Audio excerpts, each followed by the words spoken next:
Hello दोस्तों। भाई video शुरू करने से पहले दो छोटी छोटी कहावतें सुन लें। पहली कहावत है कि भाई आप 4 टोकरी में मेंढक भर दें तो वो मेंढक कभी भी एक टोकरी में नहीं रह सकते। उस टोकरी का मेंढक वहाँ उछलेगा, उस टोकरी का मेंढक वहाँ फुदक के जाएगा। यानी कि हम कह सकते हैं कि वो मेंढक कभी भी एक टोकरी में नहीं रहेंगे। उसी तरह उत्तर प्रदेश में चुनाव आते ही ये जो सियासी मेंढक हैं ये इसी तरह उछल रहे हैं। देख रहे हैं आप कैसे उछल उछल के टोकरी से बाहर भाग रहे हैं। ये मेंढक वाली आदत इनकी कभी जाएगी नहीं और ये इसी प्रकार उछल कूद करते रहेंगे, इसी कार्य फुदकते रहेंगे। और दोस्तों दूसरी कहावत है कि भाई एक था आपका क्या नाम है, भेड़ थी भेड़। भाई उसका जो मालिक था उस पैसे हर साल ऊन उतार करके मार्केट में बेचता था।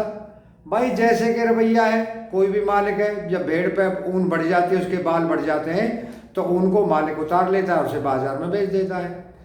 जब भेड़ ने ये सोचा कि भाई मालिक तो मेरे बाल बेच करके मेरी ऊन से, मेरे बालों से पैसा कमा रहा है, तो भाई क्यों ना मतलब मैं इसे पैसा नहीं कमाने दूं, ये तो बहुत फायदा उठा रहा है मेरे से। तो वो भेड़ जो कसाई के पास चली गई और कसाई के पास जा करके, आप जानते हैं फिर कसाई के पास जाकर उसका क्या हाल हुआ होगा। तो इसी तरह ये जो स्वामी प्रसाद मौर्य, भाई ये जो दारा सिंह चौहान, ये जो धर्म सिंह सैनी और भाई 5-7 जो विधायक हैं, भाई ये इसी तरह टोकरी में से उछल करके और ये दूसरी टोकरी में जा रहे हैं, बल्कि मैं कहूँगा कि जा चुके हैं। दारा सिंह चौहान, स्वामी प्रसाद मौर्य और भाई धर्म सिंह सैनी अपने को भाई ये ओबीसी समाज का बड़ा भारी नेता मानते हैं। अपने को भाई ये बाबा अंबेडकर से तुलना करते हैं और भाई इस तरह से व्यवहार कर रहे हैं कि जैसे कि भाई ये तो बीजेपी में थे ही नहीं, ये तो हमेशा से इसी पार्टी में रहे थे, समाजवादी पार्टी में। और भाई वो समाजवादी पार्टी के महाराज श्रीमान लाल बुजग्गड़, गुरु घंटाल, भाई श्रीमान हमारे अखिलेश यादव, उन्होंने भाई बयान दिया है जब ये पार्टी में शामिल हुए थे, 3-4 और 2-4 विधायक शामिल हुए थे, तब बयान दिया था भाई उन्होंने। क्या बयान दिया? अंबेडकरवादी और भाई समाजवादी जब इकट्ठे हो जाएंगे तो भाई समाजवादी पार्टी की 400 सीट आने से यूपी में कोई नहीं रोक सकता। भाई तुम 400 तो क्या, पहले तो तुम अपनी 140 ही ले आओ, 100 से ऊपर सीट ले आए आप उत्तर प्रदेश में। आप डबल डिजिट में ही रहेंगे, ट्रिपल डिजिट में आप नहीं जा सकते। 3 डिजिट में आपकी सीटें नहीं आ रही है भाई अखिलेश यादव जी। कहाँ आप सपना देख रहे हैं इनको, मेंढकों को अपनी टोकरी में डाल करके। और ये तो ऐसे मेंढक हैं कि एक दिन आपकी टोकरी में नहीं रहेंगे, ये तो घाट घाट का पानी पिए हुए हैं। दारा सिंह चौहान को ले लो और भाई इसको ले लो, स्वामी प्रसाद मौर्य को, ये जनाब पता नहीं कहाँ कहाँ का घाट घाट का पानी पी करके आ रहे हैं। बहुजन समाज पार्टी में रहे, वहाँ से निकल के बीजेपी में आ गए, बीजेपी से निकल के समाजवादी पार्टी में आ गए और समाजवादी पार्टी से भाई ये पता नहीं कहाँ जाएंगे, अपनी कोई पार्टी बनाएंगे या कांग्रेस में जाएंगे। तो इन सियासी मेंढकों का कोई भरोसा नहीं कर सकता, इनका कोई पता नहीं है। और स्वामी प्रसाद मौर्य की तो मैं वजह बता दूं उसकी कैसे, क्यों भाई पार्टी से बाहर आया है और क्यों भाई उन्होंने जो है स्वामी प्रसाद मौर्य ने क्यों भाई बहुजन समाज पार्टी को छोड़ा था 5 साल पहले। तो सबसे पहली बात ये थी कि उन्होंने बहन मायावती से टिकट मांगा था भाई अपने बेटे उत्कृष्ट मौर्य के लिए, और भाई उन्होंने टिकट देने से मना कर दिया। इस वजह से इन्होंने बहुजन समाज पार्टी छोड़ दी और इन्होंने बीजेपी ज्वाइन कर ली। फिर ये बीजेपी से चुनाव जीत करके और भाई ये जो है कैबिनेट में मिनिस्टर बने। अब उत्कृष्ट मौर्य है, वो 2 बार भाई, 1 बार नहीं 2 बार, ये रायबरेली की ऊंचाहार विधानसभा सीट है, उससे 2 बार चुनाव हार चुके हैं, 2 बार टिकट दिलवा चुके हैं समाजवादी पार्टी के। भाई समाजवादी पार्टी और समाजवादी पार्टी के आदमी ने ही, मनोज पांडे ने, इनको उत्कृष्ट मौर्य को 2 बार ऊंचाहार सीट से हराया है। अब ये टिकट मांग रहे थे अपने बच्चे के लिए, उत्कृष्ट मौर्य के लिए, बीजेपी से।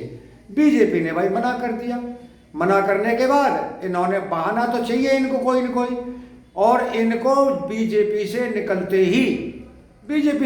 ही और भाई समाजवादी पार्टी में शामिल हो गए। अब समाजवादी पार्टी में भी झमेला होने वाला है भाई, वहाँ भी पंगा पड़ने वाला है।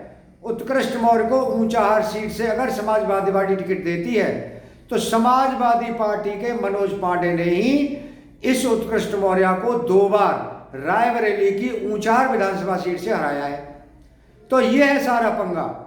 ये ऐसे ही थोड़ी आते हैं, ये स्वामी प्रसाद मौर्य भाई अपने किनका, भाई उत्कृष्ट मौर्य का अपने बेटे का अब राजनीतिक करियर बनाने पर लगे हुए हैं। जब तक उनका राजनीतिक भविष्य निश्चित नहीं हो जाता, ये इसी प्रकार एक पार्टी से दूसरी पार्टी की टोकरी में ये उछल कूद करते रहेंगे, जैसा कि आप जानते हैं। लेकिन जैसे ही इन्होंने बीजेपी छोड़ी, भाई इनको क्या क्या याद आ रहा है, क्या क्या याद आ रहा है भाई इनको। अब तो भाई जाति भी, मजहब भी, धर्म भी, और भाई पिछड़ा वर्ग भी, और भाई इनको क्या नाम अनुसूचित जातियाँ जनजातियाँ भी, मुस्लिम भी, हर चीज़ अब इनको याद आ रही है। जब बीजेपी में ये थे तब तो इन्होंने क्या, तब तो कुछ नहीं था, लेकिन अब बीजेपी से निकलते ही इनको भाई हर चीज़ याद आ रही है, हर पार्टी, हर मजहब, भाई हर जाति इनको याद आ रही है। दोस्तों, जैसा कि आप जानते हैं कि इन्होंने, इनकी जो राजनीतिक परवरिश है, इनकी राजनीतिक जो पालना पोषणा है, वो इसी तरह का हुआ है बहुजन समाज पार्टी में कि भाई जैसे ही आप पार्टी से निकलें और आप जो भाई ऊंची जाति वालों को गाली गलौज करना शुरू कर दें, और भाई आप जो इस तरह से ओबीसी का गाना गाना शुरू कर दें। भाई ऐसे बेवनिश फैलाने का क्या मतलब है। ये कह रहे भाई सवर्ण 20%, हमें 80%, और भाई इस तरह से जो 80% को उनका हक नहीं मिल रहा है। पूरी उत्तर प्रदेश कैबिनेट में भाई सवर्ण भरे पड़े हैं। तो भाई पहले नहीं दिखाई दे रहा था आपको? आप 5 साल से वहाँ पे कैबिनेट मिनिस्टर थे, तब क्या हो गया था भाई आपको, हैं? क्या हो गया था आपको बताएं। अब आपको सब याद आ रहे हैं, ओबीसी याद आ रहे हैं, आपको अनुसूचित जातियाँ याद आ रही हैं, अनुसूचित जनजातियाँ याद आ रही हैं, आपको मुस्लिम वर्ग भी मुस्लिम भी याद आ रहे हैं, आपको अल्पसंख्यक वगैरह सब याद आ रहे हैं। क्या हो गया भाई, अब क्या हो गया। और भाई वो हैं श्रीमान जिनका नाम है भाई दारा सिंह चौहान, वो 2014 में, भाई आप जानते हैं 2014 तक, 2009 से 2014 तक वो जो है भाई पार्टी के लीडर रहे थे, बहुजन समाज पार्टी के लीडर रहे थे कायम में यहाँ लोकसभा में। और भाई बड़ी बड़ी बातें करने वाले दारा सिंह चौहान वहाँ से निकल करके और सीधा समाजवादी पार्टी में, और वह वो धर्म सिंह सैनी है, और 2-4 विधायक और हैं। और इनका मैं कारण बताता हूँ कि ये पार्टी से क्यों बाहर निकले हैं। ये इसीलिए पार्टी से बाहर निकले हैं कि वहाँ इन विधायकों की टिकट पर कोई विचार नहीं हो रहा था। यानी स्टेट बीजेपी यूनिट है, जब उसने अपनी लिस्ट भेजी सेंट्रल यूनिट को, तो उसमें इनका नाम नहीं था, इन विधायकों का।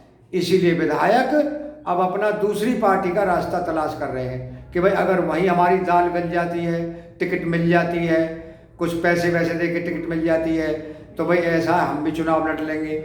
लेकिन ये चुनाव बड़े ही लड़ रहे हैं। ये स्वामी प्रसाद मौर्य भी हारेंगे, और भैया आपके धर्म सिंह सैनी भी हारेंगे, और भाई आप दारा सिंह चौहान भी हारेंगे। अब ये सब हारने के लिए आए समाजवादी पार्टी में। समाजवादी पार्टी भाई 3 डिजिट का आंकड़ा छूने वाली नहीं है, ये मैं आपको बता रहा हूँ। नहीं तो 10 मार्च को देख लेना भाई, 10 मार्च को रिजल्ट आएंगे, आपको सब पता चल जाएगा। तो अब इनको सबको याद आ रहा है, हर जाति मजहब का ये नाम लेकर के दुहाई दे रहे हैं, और बीजेपी को भाई पानी पी पी के कोसने पर लगे हुए हैं। भाई 5 साल तक आपने तो वहाँ पे कैबिनेट संभाली, वहाँ पे आप मंत्री बन के रहे, सब घोड़ा गाड़ी बंदूक आपको मिला, उसको एंजॉय करते रहे आप। और अब आपको बीजेपी में कीड़े नजर आने लगे, और समाजवादी पार्टी आपको भाई खुशबूदार लगने लगी, और वहाँ पे बदबू आने लगी बीजेपी में। और हाँ, आते ही इन्होंने क्या कहा, आते ही इन्होंने कहा कि भाई इस तरह से वहाँ पे 80% यानी ओबीसी होने के बाद भी वहाँ पे दूसरे सवर्ण लोग मलाई खा रहे थे। तो इसका मतलब क्या हुआ कि भाई आप इधर भी मलाई खाने के लिए आए हैं, यानी मलाई खाने के लिए आए आप, और मलाई आपको यहाँ मिलेगी नहीं। क्यों? आप ना घर के रहेंगे ना घाट के रहेंगे। ये मतदाता सब कुछ समझता है। आपके बयान से ही पता चल रहा है कि भाई वहाँ आपको मलाई खाने को नहीं मिल रही थी, तो इधर आप मलाई खाने के लिए आए हैं। वोटर सब जानता है, जनता इतनी होशियार हो चुकी है भाई, digital media, social media, main stream media, भाई हर चीज़ पढ़ रही है अब जनता। और जनता जानती है, आपकी चालों को जानती है, आपकी ये चल रही जो राजनीतिक आप चल रहे हैं शतरंज जो आप बिछाई है आपने, इस शतरंज के में आप खुद ही फंसने वाले हैं और आपकी मात निश्चित है। दोस्तों, अगर आपको वीडियो पसंद आया हो तो भाई चैनल को आप सब्सक्राइब करना, भाई वीडियो को लाइक करना और ज़्यादा से ज़्यादा शेयर करना। आपका बहुत बहुत धन्यवाद। Thank you very much.